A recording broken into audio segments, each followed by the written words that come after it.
Welcome to the Injustice Anywhere podcast. Tonight's show will focus on the death penalty. Tonight's guests will be Sabrina Porter and Derrick Jamison. Sabrina and Derrick were both sentenced to death and later exonerated. Both now actively speak out against the death penalty. Injustice Anywhere currently features 3 death penalty cases: Jeffrey Habbard, Deborah Milkey, and Darlie Routier.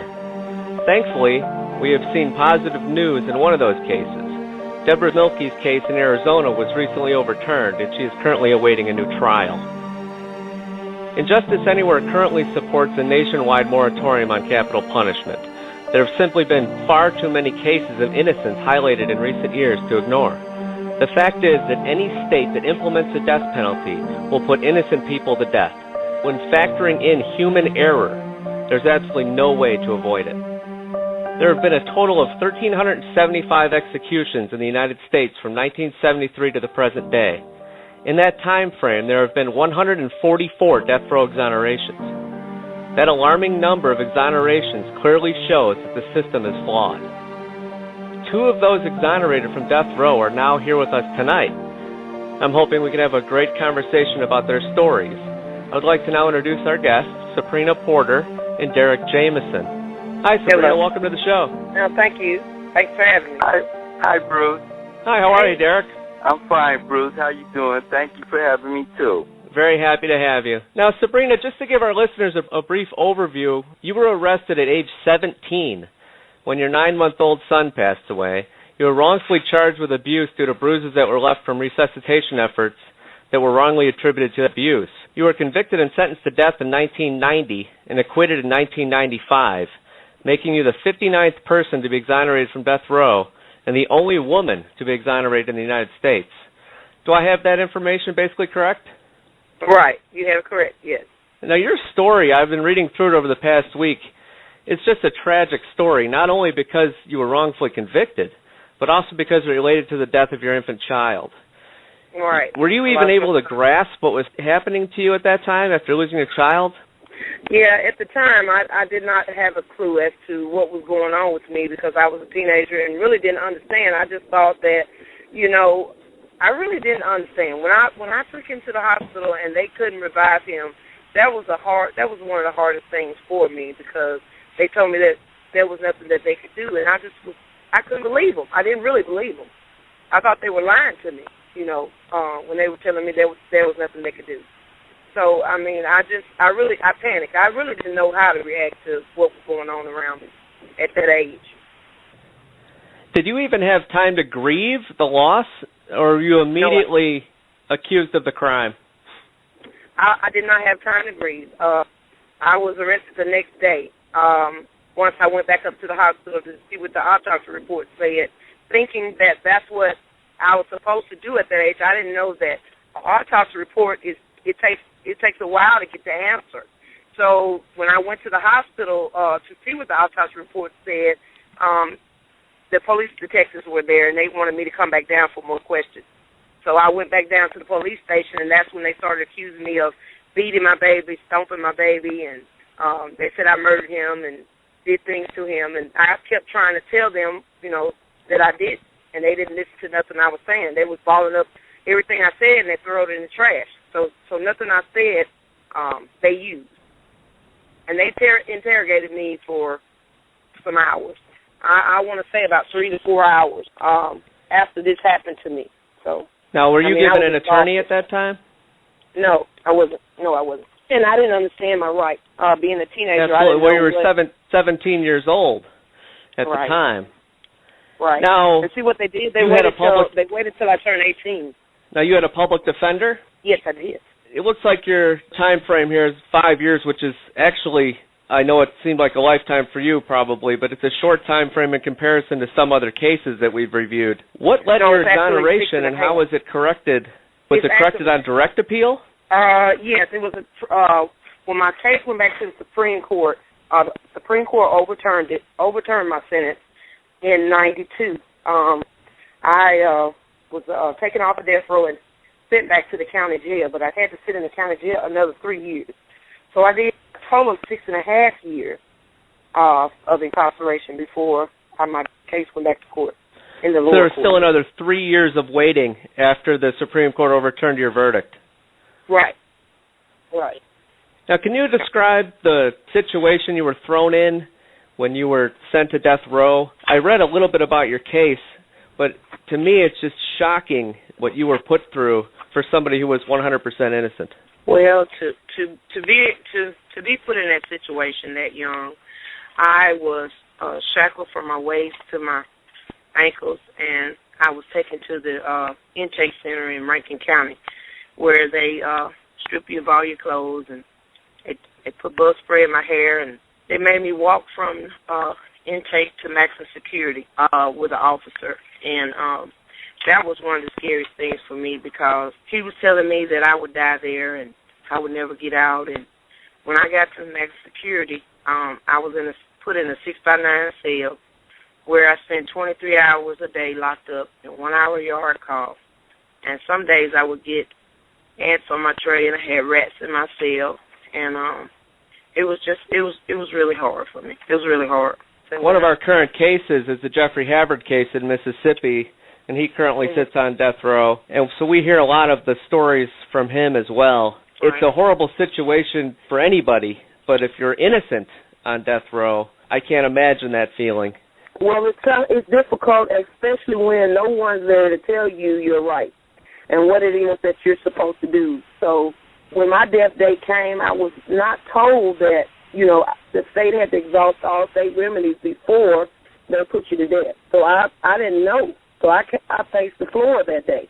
My death date was July the 2nd of 1990, and I paced the floors that whole day thinking that somebody was coming to kill me.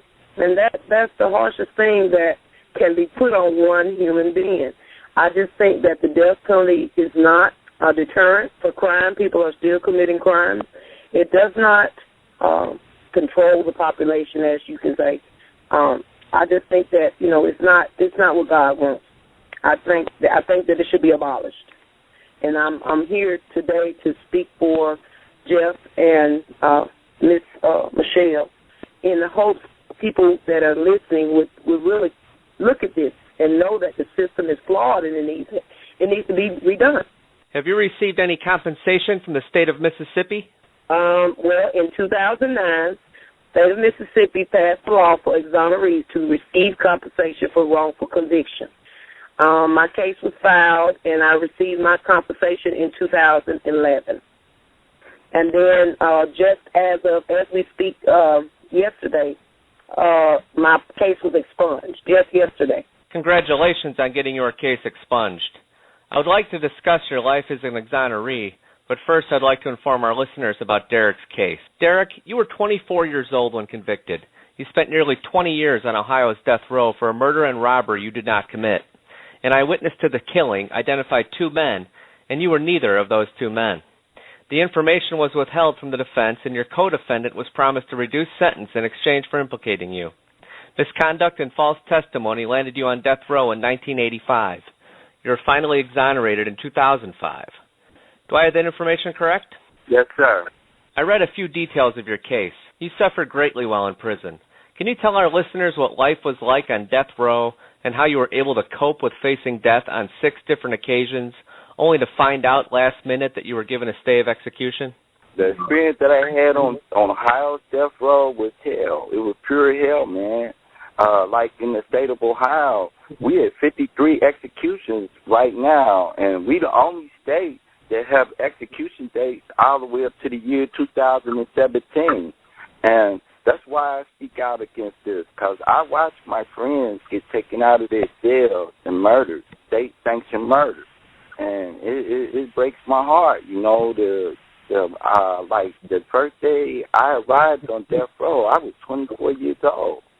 And I walked down this hall, and they cleared the halls at the maximum security prison just for me to take me to death row. And when I got on death row, it wasn't nothing but a bunch of kids there. A lot of them guys was 18 and 19 years old, and they looked at a lot younger because they was in prison, and it conserved them in a way that made them look absolutely like kids, and I was 20, and I'm looking at these young kids.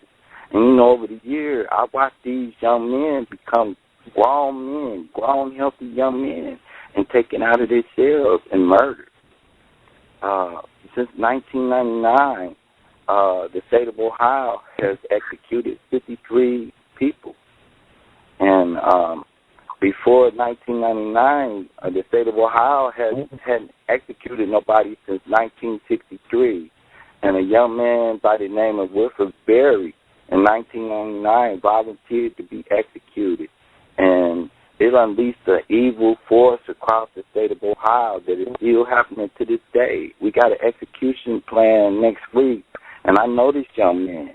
He'd have been tried twice. His name is Arthur Tyler, and he will be executed in a couple of weeks, 3 or 4 weeks from now. He will be put to death by the state, And Bruce, and it's like this. The state says it's wrong to kill people, but they turn around and murder people. What's this teaching our young people in this day and age, Right. That's right. Yeah. Now, with the 53 people that you mentioned that were executed, there were also 6 people in the state of Ohio in that time frame that were exonerated. When you look at those numbers, those statistics clearly show that the system is not reliable. It's broken. Yes. When you have 6 exonerations compared to 53 executions, you need to stop executing people in that state because the system is broken. I don't understand how those numbers are acceptable to anybody in the state of Ohio. I don't need it, because with you having a death penalty in your state, you saying it's our right to kill you and your family members. And that's why I'm against it, because they got a thing in Ohio called life without parole. And with life without parole means that you is never getting out of jail. And if they make a mistake with life without parole, they could come and get you out your cell and release you. But if they make a mistake with the death penalty, they can't come to the graveyard and say, oops, my bad, sorry, we killed you, Mr. Jamison or Miss Porter. Right. Any person, So that's why I think the death penalty is, I think it's just wrong in the United States for a person that had a right to say who lives or dies. Who died. As long as it's a human element surrounding the death penalty, we will never get it right. I don't care what you do. We won't get it right. Sabrina, I was watching a video of you recently on YouTube while you were giving a presentation about your case, and you mentioned that the prosecutor, even today, now that you are exonerated, still looks at you in a negative light. You said, I believe, that he looks at you as if he hates you. What do you think motivates this prosecutor to have such hatred? You know what? I try to figure that out in people, but I really don't know. I just don't. I just think that I was his first case. The reason why, you know what I mean? And he pulled out all the stops to get a conviction in my case. So I think that was part of it. And the other part, I just really don't know. I don't know. That's all I wanted, for them to say, I'm sorry. But I know I'm never going to get that. So I channel my energy in another way. That's why I speak out as much as I can, talk to as many people as I can. That's why Derrick does what he does, because we want to change the system. I mean, it's sad. I mean, and a lot of it is racially motivated, and that's a bad thing, because the statistics do say that. Black people are incarcerated more and get stronger sentences, and that's bad, because the system should be set up where if you commit a crime, yes, you should serve your time. I'm not saying that you shouldn't be punished for what you do wrong. I'm just saying that it is not our place to kill people. According to the Innocence Project, out of the 316 people exonerated by DNA, 198 were African American, 94 were Caucasian, 22 were Latino, and 2 were Asian American. And when we look at the death penalty statistics, according to deathpenalty.org, when looking at race since 1976, 769 Caucasians were executed, 473 African Americans were executed, 109 were Latino, and 24 were not identified, meaning that 56% were white, 34% were black, 8% were Latino, and 2 were not identified. When we look at the statistics in America, roughly 73% of the population is white, while only 13% of the country is African American. So in looking at these execution statistics, there's a clear discrepancy. Now, when we look at incarceration statistics as a whole, these discrepancies are much higher. According to the NAACP, African Americans are incarcerated nearly 6 times the rate of whites. Blacks account for nearly 1 million of the total 2.3 million currently incarcerated. Do either of you feel that race was a factor in your wrongful convictions? Well, my opinion is like when a case first happens, I think it starts at the lower part. Whereas it's the police officers, it starts there. Because a lot of when you go on the scene of a crime and you take your heart, sometimes it's hard to do that. But when you take your heart into a case and you don't check the case, make sure you got everything right. That's where I believe it starts at. Instead of us taking all this money to kill people, we need to put money into police officers. We need to put money into things like their education. We need to do that with our money instead of spending it to kill people and mix drugs that they can kill people with. That's what we need to do. I just think we need to put the money in something else. Right, like Bruce, mostly in the United States, mostly minorities, poor whites and poor blacks and poor Hispanics get the death penalty. I ain't never seen the person that could fight their case, that got money, receive the death penalty. And it's a known fact, because most of the guys that I know was on death row, they went into the courtroom with public defenders that didn't know nothing about defending a capital case. And that's where they went wrong, and in these capital cases, they bring the best prosecutor in that town to prosecute that case. Yeah. And a public defender really don't stand a chance, really. Yeah, the way the public defenders is, I think they need to put more money into that because as far as the public defender, he's going to get paid a certain amount no matter what. And I think that they should give him he or she more resources to help their client. They can't do a lot of investigative work and stuff like that, as opposed to the district attorney. And I think that's where it's a problem at also because the state appointed attorneys don't have anything to fight with.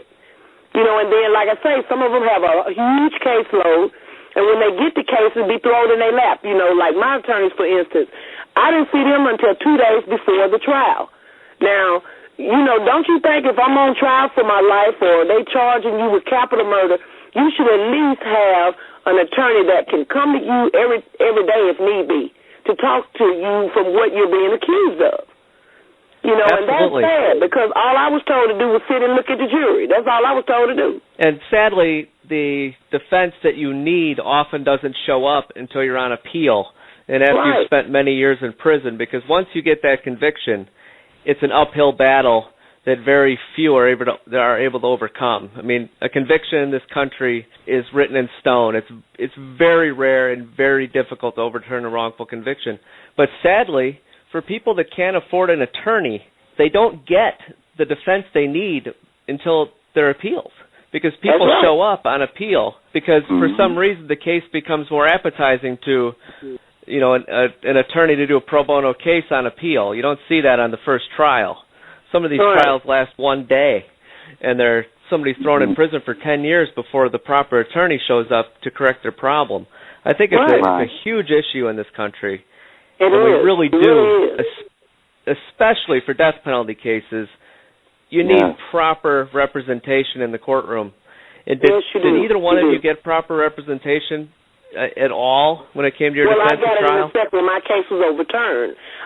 The first court-appointed attorney that I had, he really felt bad as to what happened to me, so he did write my appeal. He wrote my appeal, and then I ended up with Clive Stafford Smith and Robert McDuff. Now, Clive Stafford Smith is over the reprieve in Guantanamo Bay. He's trying to get those prisoners that have been locked up so long out of Guantanamo Bay. So he's widely known, and so is Mr. McDuff in Mississippi. He's an exceptional attorney. And they came forth and brought forth the evidence to show that my son had heart problems, kidney problems, and he had chronic bowel syndrome. Now, my daughter, who is age 11 today, has the same kidney disease that Lil Walter had. So I'm currently taking her back and forth right now to help her, and they're telling me there's nothing that they can do. Now, you going to throw me away for my child, my son, Walter, and my daughter's suffering the same thing. How is that right? That's right, not yeah, right. Well, That's what made me right. angry Thankfully, they corrected it. But like you said, it's after you've already lost 5 years of your life, and your life can't possibly be the same after that. Now, no, it's not. How have you been able to rebuild your life since your exoneration?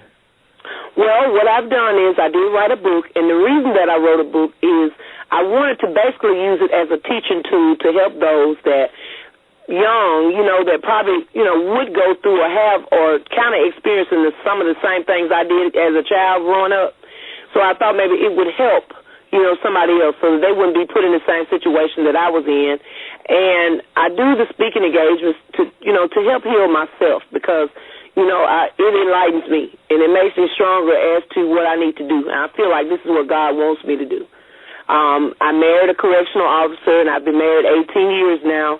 I have 3 children, and, I'm okay, That's all I can say by the grace of God. That's who has my head above water. Well, congratulations on 18 years of marriage. That's an accomplishment all in itself.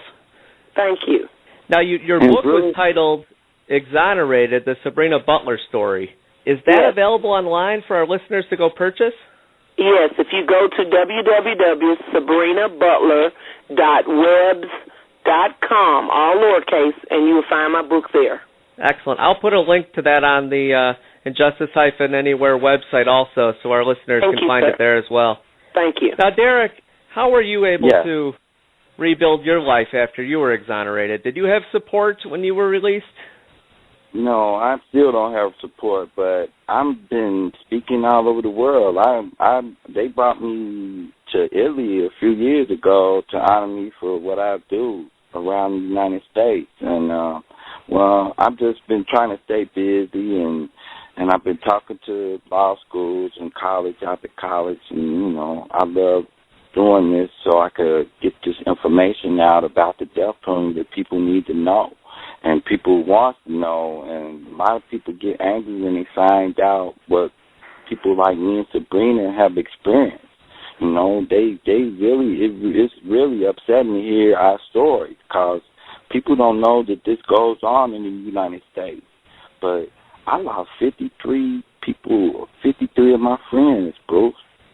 Some people probably only lose 3 or 4 people in their lifetime. I lost 53 of my friends, and that's not including my family and supporters on the outside. I lost my mom. When I was on death row, I lost my mom and my dad, my aunt, my niece. And then that's why I do what I do, because I got to get out there and talk. It's healing for me, too, to be able to go out there and speak and tell my story. That's and right. Show people, teach people compassion instead of this hate that's going on. That's what it is. The death penalty is a hate crime. That's exactly what it is. Now, your mother and father both died when you were in prison. Is that correct? Yes, my mom. I lost my dad first, and I lost my mom. I remember the day like it was yesterday. I was sitting on my bed in a cell on death row, and about 8 guards and the social workers come up to my cell, and I had the headphones on listening to Christmas music. And they came and told me that my mom had died that morning. Can you imagine your mom being in the morgue? This stuff, this is why I do what I do, because it's still painful to this day to think about all the people I lost and all my friends. They called my friends monsters, but they weren't monsters. These human beings, people, children, they dads and moms and sons and uncles that I knew that was executed. These was human beings. And the last time I looked, all human beings are sacred, not just some of us. And that's why I fight. That's why I fight for my friends I left behind and Sabrina friends and everybody on the death row in the United States. They need to put a moratorium on the death penalty because it costs millions to have a death trial. It costs $250,000 to put a person away for life in prison. That's right. That's way cheaper. That money needs to go towards something else. Yes. That's a very strong point. I know it's amazing to me that the cost that goes into actually putting somebody to death, but it's the truth is the truth. The facts don't lie. It is far less expensive for a state to house an inmate for life than it is to put them to death. In Ohio, we had 53 executions, and most people don't know that on each one of these guys that was executed death warrant, they got homicide.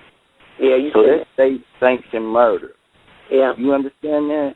Each one of them guys that was executed on the death warrant, it's got homicide. That's bad. The statistic that I want everybody to remember tonight is 53 executions in Ohio and 6 exonerations in the same time frame.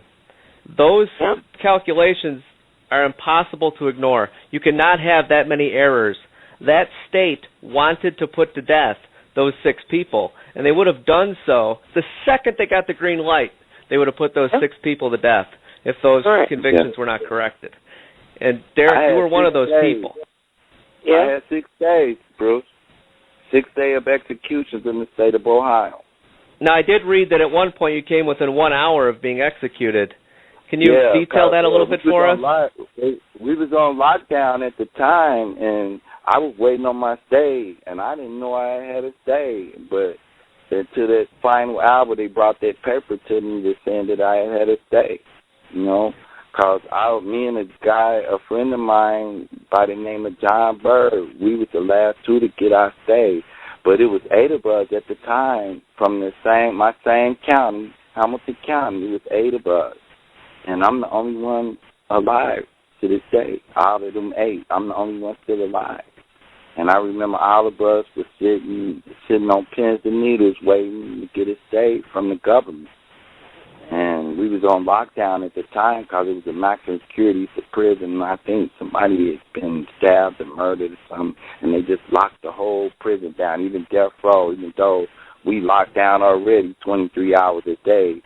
We was all on lockdown, and that stopped us from getting our legal mail. And they used to hold our legal mail from us as a cruel punishment. You know, the guards might not like you, or the people passing out the mail might not like you or something, and they'll hold your mail back. And that's what happened in the state of Ohio. And they did it to a bunch of people, you know, and that's cruel to me. Like I told you, I ain't been in jail. I've been in hell. That's right. Yeah, that's something that you'll never forget, because even though we have been out so long, we still, I find myself, you know, and I'm sure Derrick do, you know, looking over your shoulder, wondering, you know, hey, you know, I better not walk this way, or I better not do that. You know, they might try to arrest me, or for me, I get up in the middle of the night, you know, and walk through my house and make sure my family is breathing. You know, I'll never forget that. You know, I just got to make sure that everything is okay on my watch, because I still live in the same town, you know, where I was convicted at. And, you know, that's the part that worries me, and it worries me about my children when they go out. I think I'm a little bit more very, you know, overbearing, I would say, you know, just to my kids, you know, as far as overprotective, as far as, you know, letting them out to do things, you know, for the fear that, you know, the district attorney is still here. He might know what child that is, or who the mother is, and might do to them what he couldn't do to me, you know. I worry about all that. Sure, and those fears are certainly warranted because of what you've already been through. And you've seen things that nobody, unless you've experienced it yourself, you have no idea that they occur. And if you're not paying attention to the world around you, a lot of people are not aware of the epidemic we have in this country of wrongful convictions, and they're unaware of how many people have been exonerated from death row. People don't. That's right, because I've had people come up to me and say, well, you out now, you know, you just ought to be quiet and leave it alone. But, you know, you can't tell me that when you didn't feel my shoes. You know, if you sit there where I sit and you wonder day after day, you know, what day was the last day for you? What day were they coming to kill you? What day were they going to do this? Then you can tell me something. You know, I just, that's why I say I talk. I can't stop. Sure. Well, this country needs more people like you and Derrick, because you're both heroes as far as I'm concerned, because this message needs to be heard from everybody. Because, like I said, people do turn a blind eye to things that don't affect them personally. And one day they find themselves in that situation and they're shocked. That's right. But the reality That's right. is we need more people to open their eyes to the problem. Bro, yes, Derrick. If you let your state have a death penalty, you saying it's all right to kill you and your family members by having a death penalty in your state. That's what it means. And it shocked me to see the people that were sworn to protect these people, taking them out of their cell and murdering them. It's a young lady by the name of Sister Helen Prejohn. She wrote the book Dead Man Walk, and she started our Innocent Tour here in Ohio for me.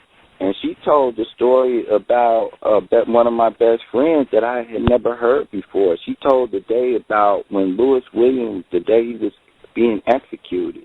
And Lewis was a little short guy, about 5 foot tall, barely 100 pounds. And she said that this young man, the day of his execution, he held on to the bars and was screaming that he was innocent. He was innocent. The child killing the wrong man. And the story about Lewis Williams is that he didn't make it to the death house. The guards beat him to death, taking him to the death house.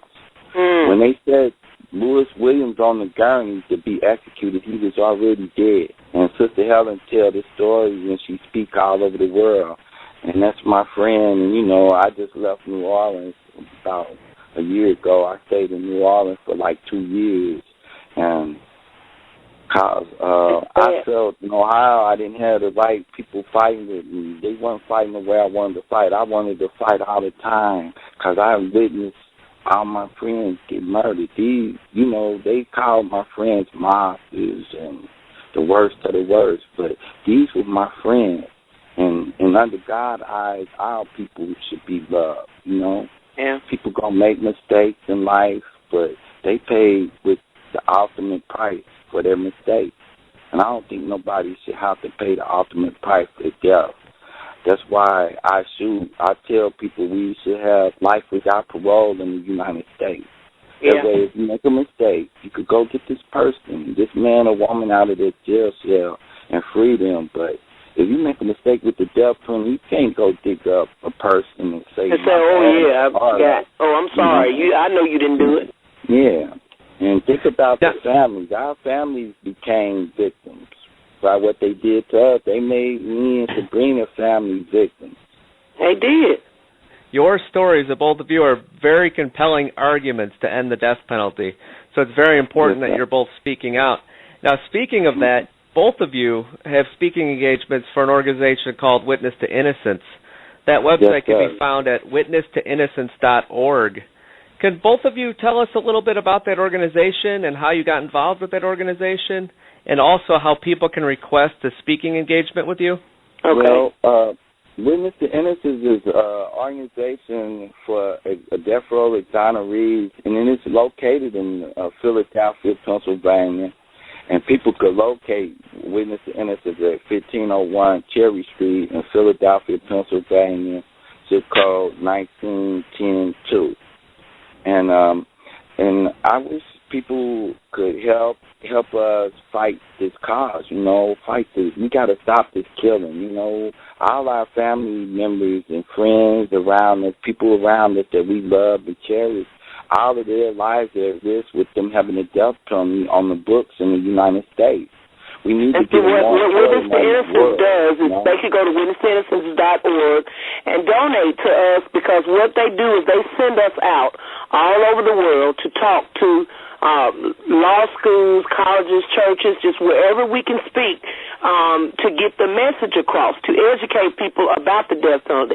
And they're a nonprofit organization. As long as we receive donations from people, we could do the work, and I think this is a great organization because, they give us a chance to be able to go out and speak to young people, and just tell them our stories and let them know, that this is a serious situation and we need to change it. And if don't nobody do nothing about it, it's just going to get worse.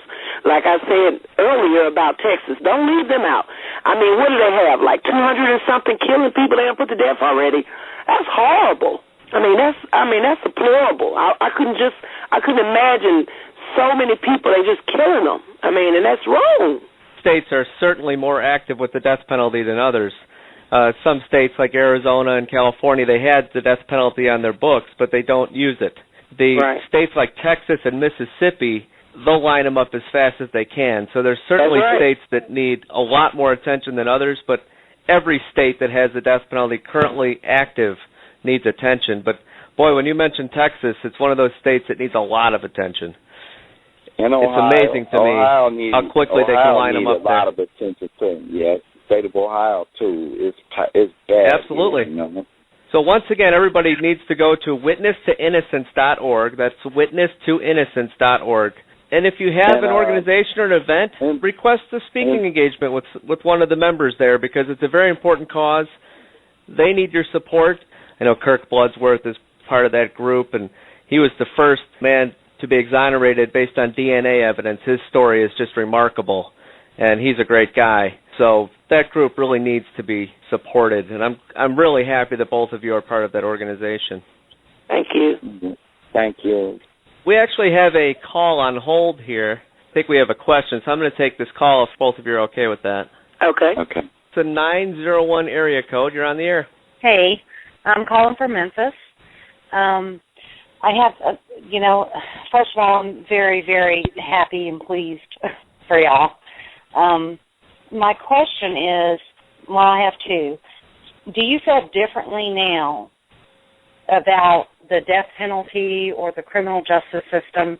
And I don't, know your cases in depth if you were involved before with the criminal justice system.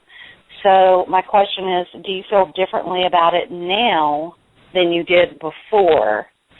For me, I was 17 at the time, so, I didn't really think about the, criminal system, police, or anything like that. I was just a kid that wanted to, dance and have fun. I really didn't think about it then. Right. Derrick? Yeah, I think about it different, and I got to think about it different because of what my experience of being wrongfully convicted that make me think different, and it make me inform people about the wrongdoings that goes on in these court systems. I think we need a moratorium in the United States on all the death penalties. Like I say, life without parole is cheaper for the taxpayers. It's saving the taxpayers millions. And I know if people knew they was spending their taxpayer money was being spent on killing people, they wouldn't want them to be involved. A lot of people don't know that they taxpayer, they money, they taxes is going on the death penalty. They wouldn't want to be involved with the death penalty. Yep. But I don't think they care.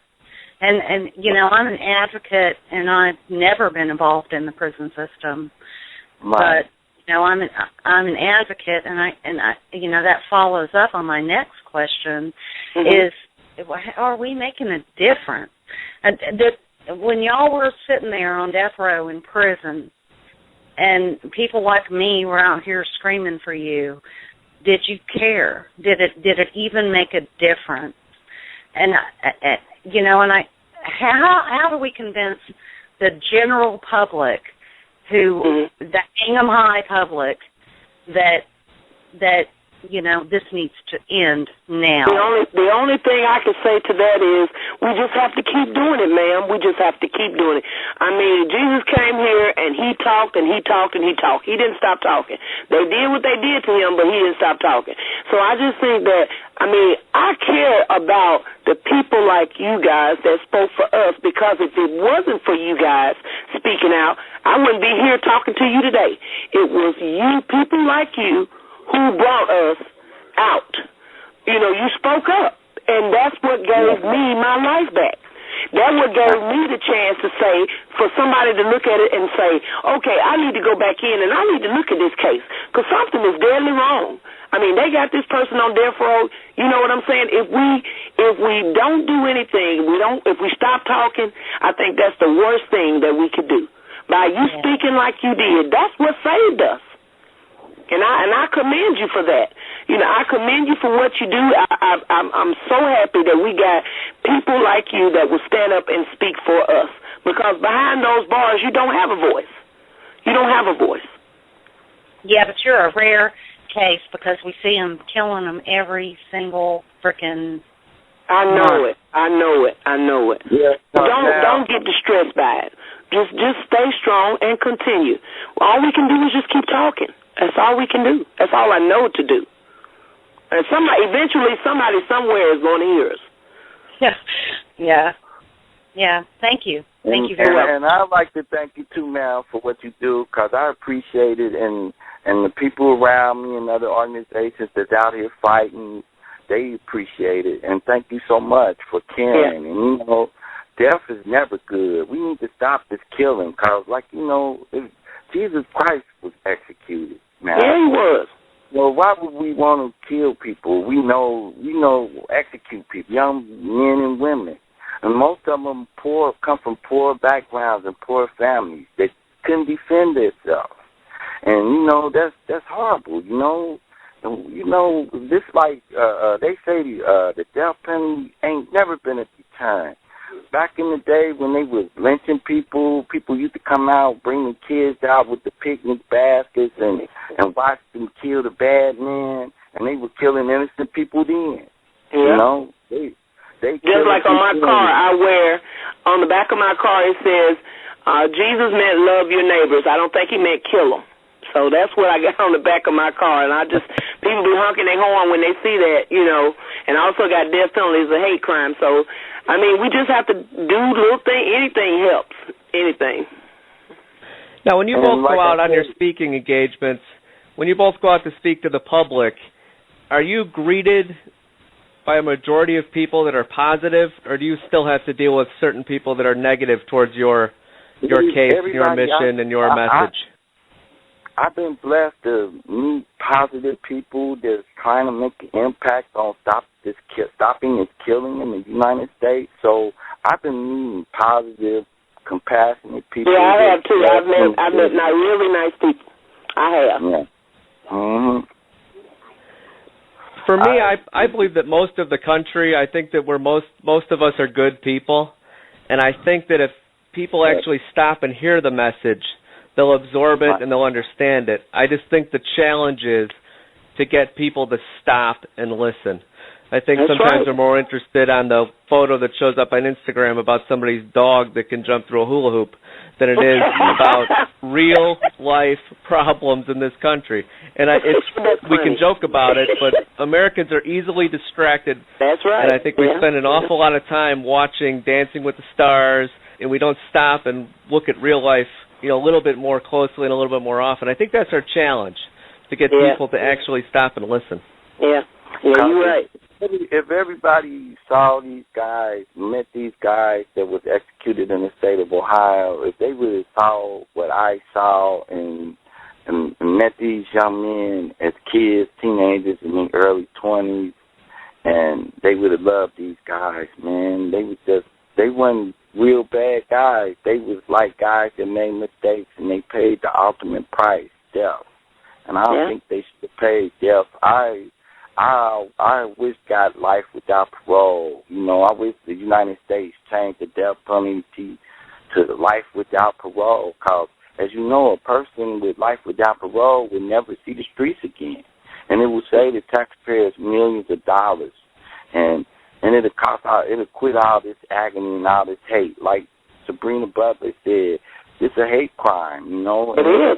And, you know, like that people think that once a person gets locked up and, you know, they get life sentence or whatever, they're going to be okay in jail because they get 3 hots in a car. That's just not true. That's not true. It depends on what your case is. When you go in there, just like me, for instance, I was accused of killing my child. If they had put me in the general population, I would have got killed. I wouldn't have been here today talking to you. Because, like I said, the prison system takes care of its own. They have to fight. You're always on guard when you're locked up. You're never safe. You're not safe. So if you commit a crime and you have a life sentence or whatever time you have or whatever, you constantly have. I had to fight almost every day when I was in the county jail to protect myself.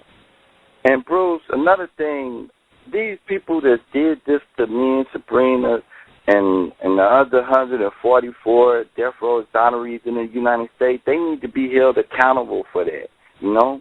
They making it hard for us still. To this day, it's still hard for me. I still can't get a job or hold a job. And I just got my case expunged yesterday. I'm still having problems with getting housing and everything. Everything. There's no counseling for us. When we get out, it's just throw you out the door. Okay, go ahead. But there's no counseling. There's no nothing. You know, and it's hard to integrate yourself back into the world once you've been locked up like that. Some of them was locked up in the 70s, and, you know, things change. You know what I'm saying? You have to learn everything all over again pretty much when you get out. And I want to thank Tam for the call. Tam, did you have any more questions?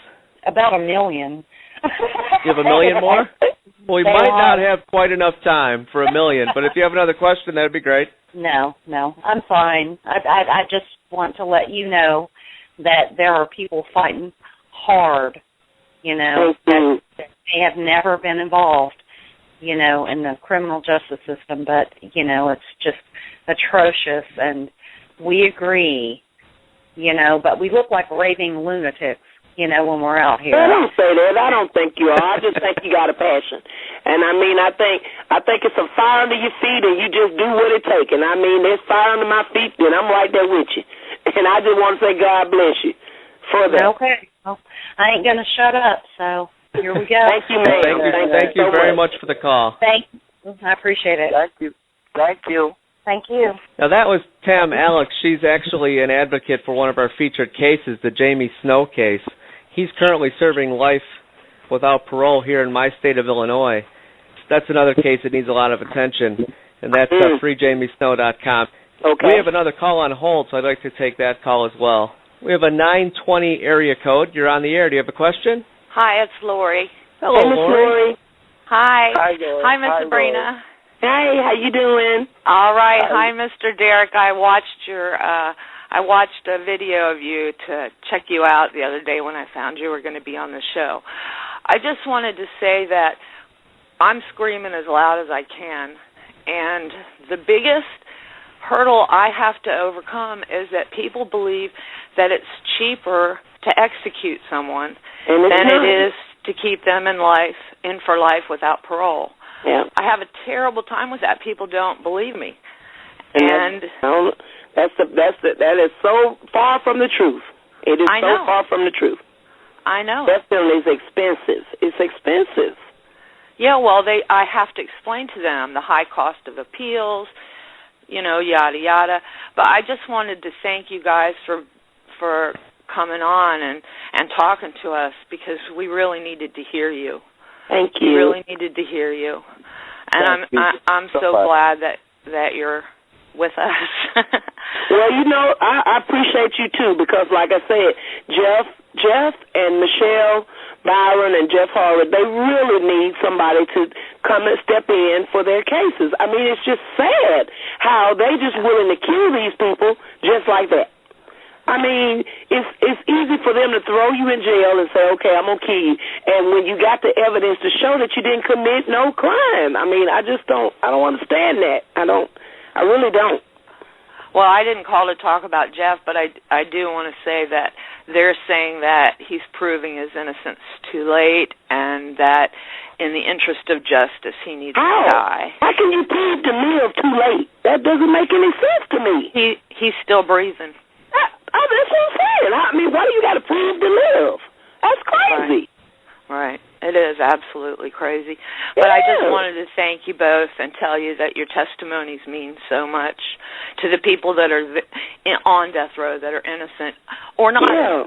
You know, either way, the death penalty needs to be abolished. It's not a deterrent. It really does. Yeah. Well, that's all I wanted to say. I didn't want to interrupt the show.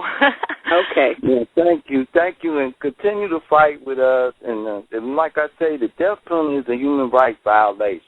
And it's going to always be a human rights violation because they're making too many mistakes. Like, it's 144 reasons they shouldn't have the death penalty in the United States. There's 144 death row exonerees. And not counting the ones that are not on death row that have been exonerated for crimes they didn't commit. Right. You know, the thing about it is, it's just mistakes being made. The system is making horrible mistakes. If you can't trust the gatekeepers of truth, the prosecutors, the judges, the law enforcement. If you can't trust them to not do their jobs properly and to hide evidence and whatever, then you can't trust that these convictions are valid. That's right. That's right. Who can? Lord, what can you do? Oh man. I can just keep screaming until I can't scream anymore. That's what I'm doing. That's the only thing I know to do. Right. You're doing great. Thank you. All right. Thank you. Thank you, Bruce. All right. Thank you. Thanks for the call, Lori. Bye, Lori. As we wrap up the show here tonight, I would like to remind people once again about the organization Witness to Innocence. People need to support that group. They're doing a lot to help exonerees. Now, Sabrina, do you have one last pitch you'd like to give on why the death penalty should be abolished in this country? As long as what I say, I'm going to say what I said at the very beginning. As long as there's a human element surrounding the death penalty, we will never get it right. So we need to abolish it, because you cannot kill someone and then go back later on and find out the person's innocent and then say, oh, okay, I made a mistake, let me go get this person, because the person is gone. We need to change the system. The system needs to be changed. Excellent points. Now, Derrick, how about you? Do you have anything else you'd like to add? Yes, indeed. Well, I'm currently in my home state of Ohio, and we have an organization here too in Ohio called Ohio's Against the Death Penalty, and they are really having problems funding the organization. And if you could call, go online and look up Ohio's Against the Death Penalty, and also Witness to Innocence is an organization with the exonerees. They go out and speak, and y'all can help them. And, you want to get involved, because, with them having the death penalty, all our families are at risk in the United States, with the death penalty on the books, And I done watched 53 human beings get put to their death here in the state of Ohio, and I'm going to continue to fight all over the world, because when I speak over in Europe, the people are shocked to hear these stories, these heart-wrenching stories, the Sabrina Porters and the Derrick Jamisons and the Kurt Bloodworths and John Thompsons and the people, all these exonerees in the United States that's out here trying to speak and get their message out. And I'm just afraid that we could end the death penalty in the United States, put a moratorium on the death penalty for right now, and people get out and support Witness to Innocence, because me and Sabrina are great members of Witness to Innocence, and we continue to fight, and we got a bunch of friends, a bunch of exonerees that's out here, fighting every day. Every day. Yes, indeed. And God bless y'all, and thank y'all for having me, Bruce. And stop the killing. We need to stop the killing. Death is never good. Life. That's what we got to fight for, life here in America, Yeah. Well, I want to thank you both for coming on the show tonight. Keep doing what you do. You both have a lot of energy. Your message is clear, and it's strong, and people need to hear it. I wish you both the best and hope that you both continue to speak out for many years to come about your cases. Thank you. Thank you, Bruce. Thank you. Have a good night. All right, you too. All right. Bye. You too. Next week, we'll be talking to Charles Erickson's mother about her son's case, and we hope to have Charlie's attorney, Laura O'Sullivan, on as well. Please visit our main website at injustice-anywhere.org to get up to date with our future shows. Thank you for tuning in tonight. Have a good night.